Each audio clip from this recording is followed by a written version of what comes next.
Oke, thank you Ko Andi. Nah, tadi kita diajarin nih caranya screening saham ya. Jadi kita bisa lebih cepat memilih saham ya. Jadi kita nggak harus satu-satu nih dari 700 emiten kita analisa semuanya per hari kan nanti 700 emiten kebanyakan. Jadi udah dibantu sedikit, kita bisa pakai menu di Easy Finder tadi. Oke, kita buka-buka sedikit di menu Q&A. Ada yang bertanya, oh kemarin ketinggalan pelajaran di minggu kedua, apakah ada record dari Zoom-nya? Nah, untuk record dari Zoom, dari minggu pertama hingga minggu terakhir, nanti akan diberikan ke email peserta pada saat periode mentorship itu berakhir ya. Jadi setelah minggu kelima nanti akan dikirim ke masing-masing peserta. Lalu ini aku jawab dulu ya, kok ada yang nanya tentang fundamental ternyata kok. Boleh, silakan. Oke, dari Bapak Adrian Hartanto tadi menanyakan nih, setelah kita baca laporan keuangan, bagaimana cara kita untuk melihat potensi growth ke depan? Let's say 3 sampai 6 bulan ke depan nih misalnya. Oke. Jadi di sini Pak Adrian Hartanto bisa dengan menggunakan top down analysis ya. Kita lihat dari makro dulu nih apa yang terjadi. Seperti sekarang dalam jangka waktu pendek kita bisa lihat kebijakan The Fed misalnya. Dia mau menaikkan suku bunga. Nah, ini pada saat dia menaikkan suku bunga, emiten apa nih yang akan terpengaruh? Ya kan, yang punya hutang besar misalnya, dia kan kurang begitu bagus nih pada saat suku bunga naik. Kedua, misalnya kalau inflasi semakin tinggi atau di luar ekspektasi bagaimana? Nah, ini juga pastinya akan mempengaruhi emiten-emiten yang hutangnya besar juga, atau enggak kita bisa lihat diperbankan juga nih view-nya akan seperti apa. Selain itu kita juga bisa lihat dari sisi harga komoditas misalnya ke depan seperti apa, yang membuat dia naik itu apa nih. Nah, jadi kita emang harus breakdown masing-masing dari makro hingga ke level perusahaan. Jadi memang agak agak menyita waktu untuk menganalisa tersebut nih. Lalu untuk pertanyaan kedua, apa perbedaan EBIT dan juga EBITDA? Nah, kalau kita lihat EBIT itu earning before interest sama tax, sementara EBITDA itu earning before interest, tax, depresiasi, and amortisasi. Nah, bedanya gimana? Kalau EBITDA sendiri, semacam penglihatan saya, itu kebanyakan dipakai untuk menilai perusahaan yang memiliki depresiasi dan amortisasi yang besar. Contohnya perusahaan tower dan juga telekomunikasi. Kenapa? Karena kedua jenis industri ini itu DA-nya tadi dimasukkan sehingga mengurangi pendapatan mereka nih, sehingga laba kotor mereka akan cenderung banyak berkurang. Nah, kalau kita mau lihat clean-nya itu berapa, kita bisa pakai EBITDA. Oke, kita lanjut. Sekarang kita masuk ke sesinya Ko Andi. Kita mulai pertanyaan pertama nih, Ko.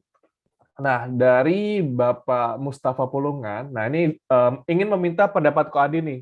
Nah, bagaimana analisa dari Ko Andi terkait performa IHSG secara teknikal, di mana pada Jumat kemarin IHSG itu terkoreksi cukup dalam nih, Ko. Bagaimana prediksi Ko Andi terkait chart pattern-nya? Apakah membentuk double bottom atau V-shape saja? Nah, gimana tuh, Ko? Oke, thank you untuk pertanyaannya Pak Mustafa. Kita akan coba lihat chart dulu ya. Jadi aku izin untuk share screen dulu. Aku tadinya sebelum sesi aku udah prediksi ini kayaknya bakal ada yang nanya tentang view IHSG ya. Jadi aku udah coba lihat-lihat sedikit. Oke, sebenarnya kalau nggak salah sebelumnya itu aku pernah bahas, ya kan? Di minggu yang keberapa ya kalau nggak salah ya. Jadi waktu itu kita bahas bahwa ini ada potensi untuk rebound di area support yang ada di sini nih. Selain area support, di sini juga merupakan area demand, ya seperti ini. Jadi ini merupakan area yang sebenarnya cukup kuat ketika kemarin IHSG-nya turun. Nah, kalau kita mau coba analisis, aku mau analisis biasanya dari time frame yang lebih besar dulu ya. Dan kalau teman-teman atau sahabat Mirai Aset ikut yang pertama, sesi mentorship yang pertama, kita udah lihat bahwa secara struktur ini sebenarnya IHSG itu masih dalam sebuah kategori uptrend ya atau bullish. Karena masih konsisten membuat yang namanya higher high, higher low sequence di sini. Ya, kurang lebih seperti itu. Tapi balik lagi, ini kan kalau kita tarik garis gini kayak istilahnya bisa langsung naik ke atas. Tapi biasanya ada proses dulu seperti ini kurang lebih yang harus kita lewatin nih.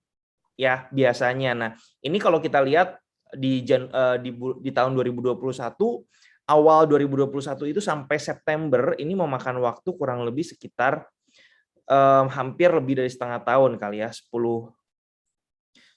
bulanan kalau nggak salah, 9 atau 10 bulan. Nah, ini adalah satu momen yang harus kita pahami bahwa sebuah tren itu pasti ada yang namanya impulsif momen, ada yang namanya corrective moment atau koreksi ya, momen koreksi. Kalau kita lihat sebelumnya IHSG itu dari akhir tahun 2021 belum ada koreksi yang berarti. Ya, belum ada koreksi yang berarti. Artinya bisa jadi untuk sekarang dia akan cooling down dulu nih kurang lebih seperti ini, baru nanti dia akan ngegas lagi. Ya. Jadi kalau misalkan kita lihat seperti ini secara kalau di daily ya, secara chart pattern aku masih belum bisa belum bisa kelihatan nih chart pattern apa sih yang bakal terjadi di sini. Cuman yang pasti karena ini ada rebound V-shape seperti ini, aku yakin ini IHSG masih cukup kuat ya untuk naik lagi ke atas, tapi range-nya sekarang lumayan jauh dari 7.300-an sampai di bawah sini ya. Ini adalah range support resistance yang major-nya sampai 6.600-an di sini. Artinya ada potensi untuk saat ini IHSG bisa jadi cooling down dulu atau sideways dulu. Itu view saya sekarang. Jadi nggak langsung naik ke atas karena di sini juga ada sebuah resistance yang cukup kuat di atas ini. Jadi view saya ini bisa salah ya, ini analisis bisa salah. Cuman view saya saat ini nggak langsung naik ke atas, tapi akan cooling down dulu atau akan bikin sideways dulu di bawah sini. Mungkin bisa jadi kurang lebih seperti ini. Dan kalau misalkan kita bercermin sama yang sebelumnya, ini bisa jadi, ya kan ini juga sama ya kemarin ini ya, di IHSG ketika dia turun kencang, naik lagi kencang, biasanya dia cooling down dulu. Dan ini bisa takes hampir 10 bulan. Ya, semoga kita nggak 10 bulan kayak kemarin.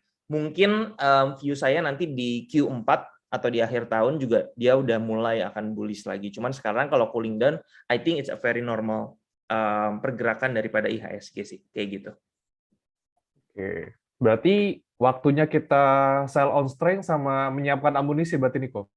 Tunggu Ya koreksi. betul, tapi balik lagi kan kalau kita lihat indeks itu adalah cerminan saham-saham, pergerakan saham-saham yang punya ini ya, yang punya pengaruh atau korelasi yang besar terhadap IHSG atau saham-saham yang biasanya kita sebut blue chip atau yang market cap-nya tinggi gitu ya kurang lebih. Sebenarnya kalau aku lihat sendiri di Indonesia ini sahamnya kalau misalkan terjadi, kalau view kita terhadap indeksnya seperti ini, kita bisa cari beberapa saham yang mungkin not highly correlated with indeks kita gitu. Dan kita bisa lihat tetap strukturnya kalau misalkan bullish atau uptrend, kita tetap bisa masuk di beberapa saham tersebut, tapi dengan resiko yang lebih dikecilin aja. Sama seperti yang sebelumnya, ketika kita lihat di sini, saham-saham blue chip-nya atau saham-saham yang mover-nya gitu ya, indeks mover-nya, itu juga nggak banyak bergerak. Tapi sebenarnya kalau kita lihat, kalau nggak salah di sini portofolio aku tetap tumbuh karena aku masih lihat ada peluang di saham-saham yang istilahnya nggak highly correlated with IHSG, tapi punya struktur yang tetap bagus kayak gitu. Jadi tetap ada selalu potensi. Balik lagi 790 saham, teman-teman bisa lihat atau cari banyak peluang di sana. Ya, yang penting ya itu tadi money management sama risk manajemennya juga diperhatikan kayak gitu. Oke, jadi selalu ada kesempatan ya, meskipun market itu naik atau turun, betul. Betul. Oke, kita lanjut ke pertanyaan dari Bapak Richard Andri. Nah, ini Ko Andi, screening itu untuk saham apa ya? Jadi yang tadi kita bahas menu screening nih, Ko Andi nih. Nah, ada acuannya nggak sih kalau saham itu liquid itu minimal volume dan value-nya itu mulai dari berapa tuh, Ko? Oke, kalau misalkan liquid atau enggaknya, pertama menurut aku yang pasti kita udah bisa filter nih ya. Kalau misalkan seperti contohnya tadi saham, kita coba buka slide-nya lagi ya, biar kita bisa lihat lebih jelas. Misalkan kita ambil contoh, karena kan ini ada banyak saham ya yang tadi kita udah sempat lihat. Ini screen-nya udah berubah ya? Sudah. Udah ya, oke. Nah, misalkan contohnya kita mau lihat yang di stop gainer gini ya. Sebenarnya kalau untuk liquid atau enggak itu sebenarnya nggak terlalu ada acuan, karena bisa jadi kondisi di saham A dan B itu beda. Karena harga pun bisa beda gitu ya. Nah, yang pertama yang pasti kalau kita lihat di sini value-nya kalau kita lihat dalam satu hari aja nggak nyampe lebih dari berapa ya, misalkan 100 juta lah ya, 100 juta I think itu masih bisa tergolong saham yang kurang liquid gitu ya. Kalau transaksinya aja nggak ada sampai 1 juta dalam satu hari, itu menurut aku nggak terlalu liquid kayak gitu. Jadi dari situ aja kita udah bisa filter kayak gini, ini cuma 3 juta. Kayak gini ini cuma 31 juta, ya kan? Kalau kita lihat lagi volumenya kecil banget nih 445 gitu ya. Itu bisa langsung kita eliminate lah, nggak perlu dilihat karena kita nggak mau trading di saham yang nggak liquid walaupun naik sekalipun gitu ya. Nah, atau yang kedua kita bisa lihat dari sininya, dari bid offer-nya. Kita coba lihat nih ya, di satu lantai gini misalkan bid di 13.675 itu ada bid atau lot sebesar 6.191. Artinya kalau misalkan kita mau jual sekarang gitu ya, misalkan kita punya lot ini saham BCA ya, kalau BCA kan very liquid kita tahu. Artinya kita punya 100 juta, 200 juta atau 1 miliar pun bisa langsung diserap nih. Semua sama market. Nah, itu adalah salah satu ciri-ciri saham yang liquid. Jadi ini bisa dilihat juga dari bid offer-nya, kondisi bid offer-nya sekarang. Kalau saya misalkan mau trading saham A gitu ya. Saya mau trading saham A dengan 100 juta nih saya masukin. Tapi kalau misalkan saham 100 juta, offer-nya nggak ada gitu ya. Misalkan kalau saya langsung beli semua 100 juta, saya HK gitu ya. Dia udah langsung naik 4 lantai naik ke atas. Artinya secara likuiditas itu masih cenderung kecil gitu ya untuk uang 100 juta. Tapi kalau teman-teman uangnya lebih kecil lagi, misalkan cuma 5 juta, ya nggak masalah. Jadi balik lagi likuiditas itu juga subjektif. Semakin besar porsi yang kita mau taruh atau investasikan atau kita belikan saham, likuiditasnya pun harus makin tinggi. Seperti itu sih kurang lebih. Semoga membantu ya. Jadi bisa dilihat dari bid offer kayak gini. Kita lihat apakah ketika kita beli kenaikannya akan berdampak signifikan atau enggak. Yang kedua dari tadi di sini value transaksi atau volumenya kayak gitu. Ini kalau volumenya 5 doang, 400 doang, 800 doang udah pasti nggak liquid sih kayak gitu. Oke. Berarti ini kita bisa terapkan untuk daily atau swing atau gimana tuh kok yang screening ini? Kalau ini screening ini sebenarnya standarnya adalah daily gitu ya. Kita melihat performance pergerakan sahamnya per hari ini seperti apa. Kayak gitu. Tapi kalau kita mau menerapkan nanti dengan strategi scalping atau yang lain itu juga bisa. Kayak gitu. Oke. Mantap. Oke, kita lanjut nih. Kalau ini pertanyaan cukup menarik. Nah, ini ada pertanyaan dari Bapak Nathan. Nah, untuk screening, seberapa sering kita untuk Kondi sendiri nih, seberapa sering itu memakai broker summary dan juga foreign flow nih pada saat screening tuh? Atau gimana? Kita tetap ngikutin tren atau gimana tuh kok? Dari Kondi sendiri gimana? Oke, dari aku sendiri ini satu segmen lagi yang menarik ya, foreign flow dan broker summary. Dua ini memberikan sebuah data dari sudut pandang yang berbeda. Kalau misalnya kita lihat yang tadi lebih cenderung ke grafiknya nih ya, price dan volume. Nah, kalau foreign flow dan broker summary, kalau broker summary, ini kita melihat siapa di belakang yang melakukan transaksi terhadap saham tersebut. Jadi kalau misalnya kita lihat ada volumenya besar, kita pengen tahu nih volume ini tuh yang membuat volume ini besar itu siapa di belakangnya, gitu ya.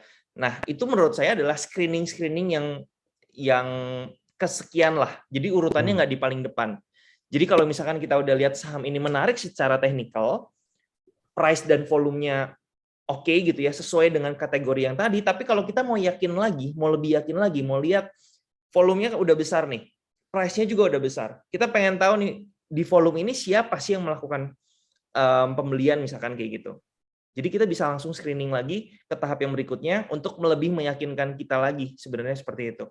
Kalau ditanya seberapa sering, buat saya nggak terlalu sering. Cuman kalau misalkan sesuai kebutuhan, kalau misalkan aku benar-benar pengen tahu siapa ininya yang melakukan pembelian, baru saya lihat kayak gitu. Tapi kalau enggak biasanya by chart juga udah bisa kebaca sih sebenarnya kayak gitu. Jadi sometimes kita nggak perlu tahu siapa di balik yang melakukan transaksi, tapi kalau ada transaksi yang unik gitu ya, ada volume yang unik, biasanya saya cuma pengen lihat, penasaran. Jadi sesuai kebutuhan.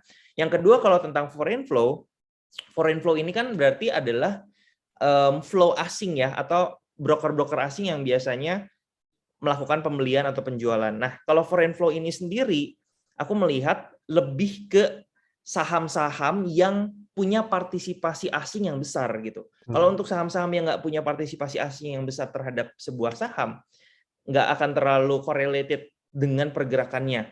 Nah, biasanya saham apa aja sih yang punya yang apa ya istilahnya, yang di flow asing dengan lumayan besar, itu biasanya saham-saham top tier kayak blue chip-nya gitu ya. Dan itu yang biasanya menggerakkan IHSG juga. Jadi biasanya aku juga suka lihat kayak gini. Kalau kondisi IHSG-nya sekarang seperti ini, aku pengen tahu nih secara foreign flow-nya seperti apa.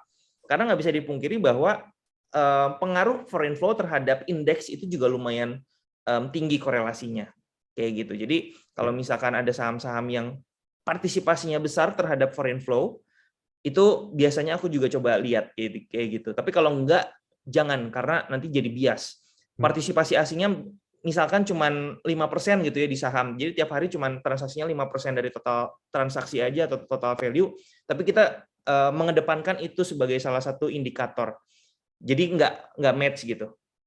Jadi memang cari yang, kalau misalkan mau analisis buy foreign flow, cari yang partisipasi asingnya terhadap saham tersebut juga tinggi. Kayak gitu sih. Oke, berarti harus lebih detail lagi ya tentang foreign flow ya, berarti ya kok ya?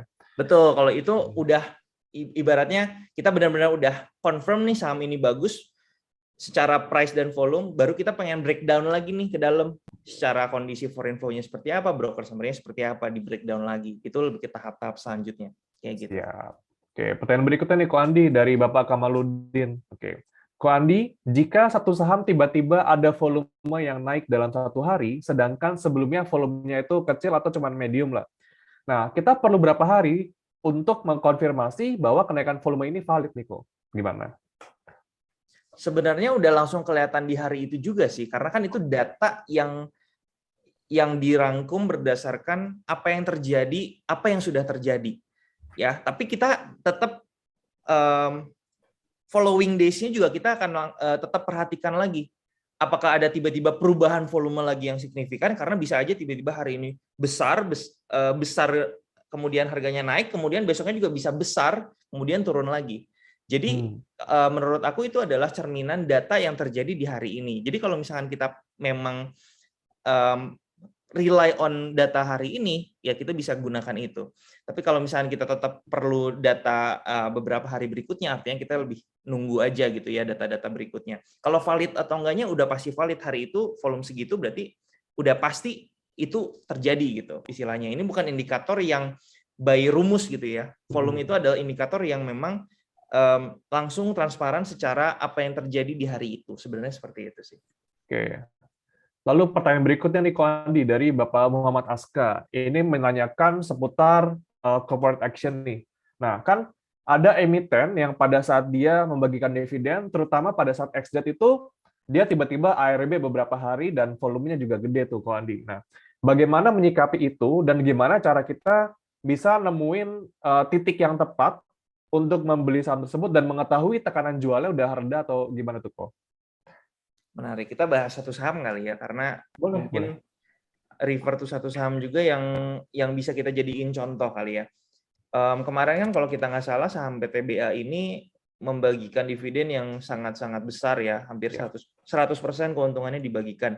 Kalau nggak salah sampai 15%-an gitu ya. Dan kalau kita lihat memang gini, satu hal yang perlu teman-teman perhatikan atau ketahui bahwa sometimes ketika sebuah dividen itu sudah dibagikan, misalkan dividen yield-nya 10%, kemungkinan besar ketika dia ex-date, sahamnya pun akan turun kurang lebih sekitar 10%, sebesar dividen yang dibagikan. Jadi itu realitanya di market seperti itu ya. Jadi ini adalah X factor sebenarnya.